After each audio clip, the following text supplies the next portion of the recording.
नमस्कार शेतकरी मित्रांनो, मी तुमचा मित्र ज्ञानोबा कर्डिले. हे बघू शकता आपण आंबा बागेतील डिंक्याचं प्रमाण कशा पद्धतीने वाढतं आणि त्याचा बिमोड करण्यासाठी आपण अशा पद्धतीने साल सगळी काढून घेतली पाहिजे. जेणेकरून जिथं डिंक तयार होतो तो भाग असा निघतो दुधासारखा. हे बघा आपण बघू शकताय. हा जो भाग आहे पूर्ण ब्लेडच्या सहाय्याने काढून घ्यायचा. जिथपर्यंत आहे तिथपर्यंत सगळं स्वच्छ करून घेतल्याच्या नंतर त्याच्यावरती आपण साप आणि 22 सोबत क्लोरोपायरिफॉस यांचं एकदम हार्ड आणि स्ट्रॉंग अशा पद्धतीचं आपण त्याचं मिश्रण तयार केलेलं आहे. त्याचा लेप वरती लावून घेतल्याच्या नंतर अशा प्रकारचा डिंक्या जो आहे तो कंट्रोल होतो.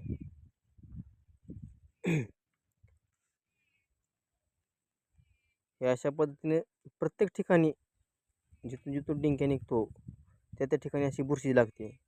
आणि अशा पद्धतीने सगळं पूर्ण साफ करून घ्यायचं आणि त्यावरती असं जे आपण काही मिश्रण तयार केलेलं आहे त्याचा लेप लावून घ्यायचा. ते लेप लावून घेतल्याच्या नंतर डिंक्या हा कंट्रोल होतो. धन्यवाद. जय महाराष्ट्र. जय बळीराजा.